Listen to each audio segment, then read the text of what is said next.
Hi, and welcome to another edition of Insurance Answers. I'm Billy.bray, the proud author of the book on buying commercial insurance. What we're here to talk about today is managing your trend line and the long-term effects of high quality. So, we're talking about commercial insurance.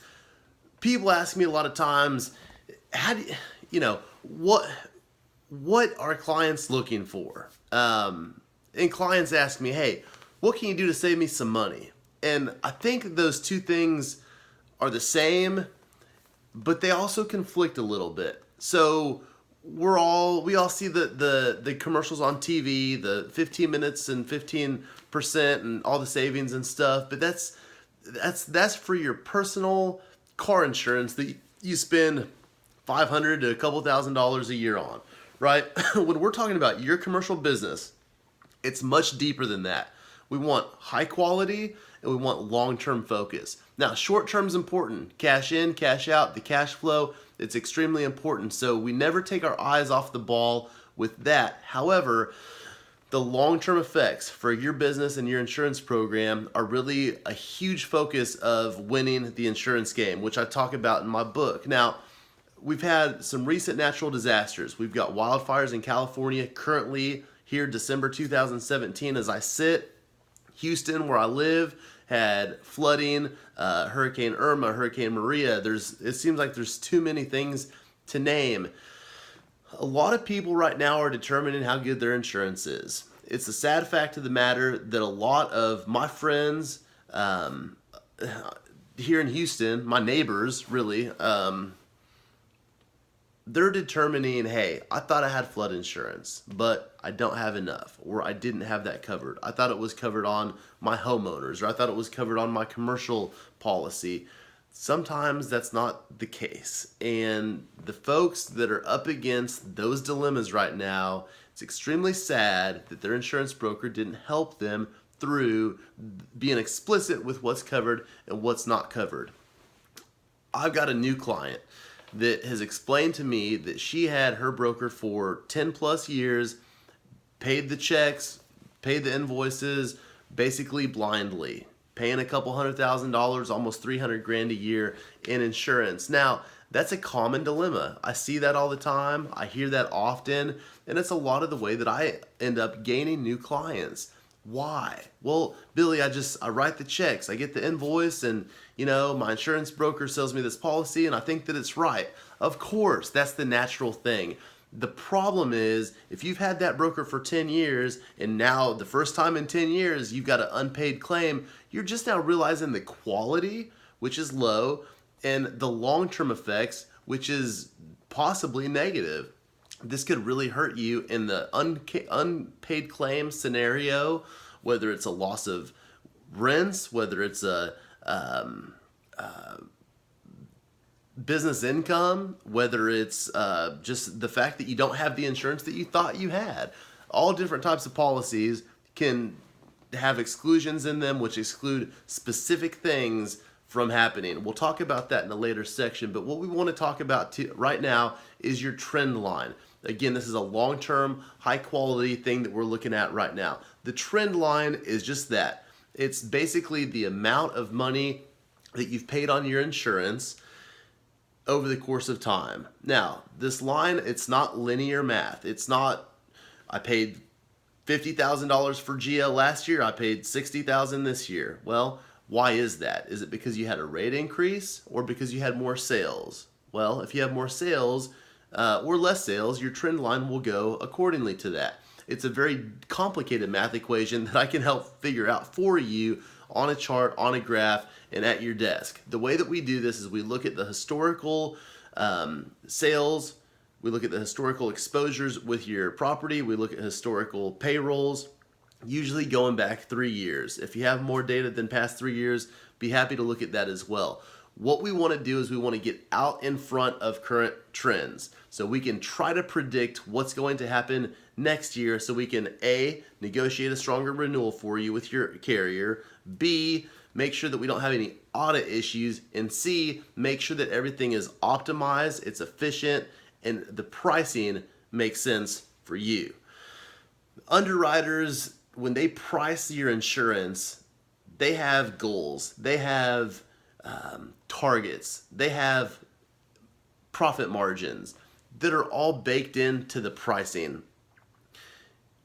I see a lot of times that brokers, and this happens with some of the regional brokers and some of the local brokers, I've even seen the national brokers do it.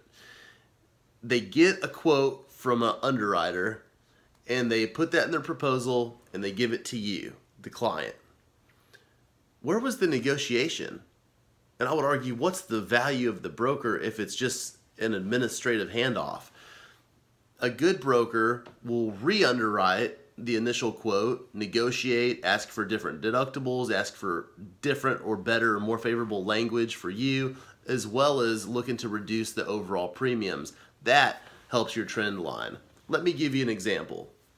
About 7 years ago, I had a prospective client that was happy with their property and casualty broker. They were happy with their employee benefits broker. They said in the interview, when I went in to pitch my company to do their insurance, they said, "You better have something good to tell us because we love our brokers." Okay, it was a little bit intimidating at the time, but I had heard it several times and I've heard it several times since. What happened after that was we went through their first renewal. We saved them over 10% on their property and casualty, and their employee benefits, their health insurance was flat. Means they didn't get a rate increase, which at the time was really, really good. The following year, we were able to reduce their property and casualty another 5% with the same carriers, and we did that for several years in a row. 3 to 5% decreases each and every year. Now, their sales are going up, their payroll is going up, but their premiums are incrementally not going up as much. That's a win. On the employee benefits with that client, we were able to come in and restructure the entire program, which we didn't have time to do the first year. But at the second renewal, restructured the entire program. They were paying $3 million in health insurance, health and disability and all those together. We knocked $800,000 off of that just by restructuring, not by taking insurance away. That's huge. They were able to do a lot of good things with that money, and it helped them grow. So my argument here, and this was a broker that had the business for over 15 years, and they were just letting it roll, letting it renew. Everything's hunky-dory. Hey, the broker answers my call when I call him. They come do our renewals. He bakes me Otis Spunkmeyer cookies, and he's a nice guy. You know, he comes to the company Christmas party. It's all good. You don't always know what you don't know. And so part of what my mission is to help you is to review your current situation and give you candid feedback. I represent a very high quality company, top 10 broker in the nation, Alliant Insurance Services.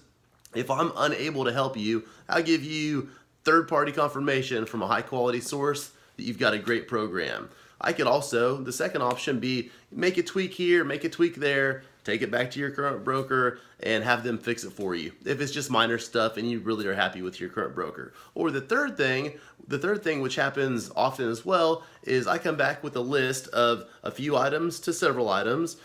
You hire me as your insurance broker, I fix them all, we put you on a service program going forward to make sure that on an ongoing basis you're happy, and we negotiate very, very tough, very diligently for your behalf to help you with your trend line.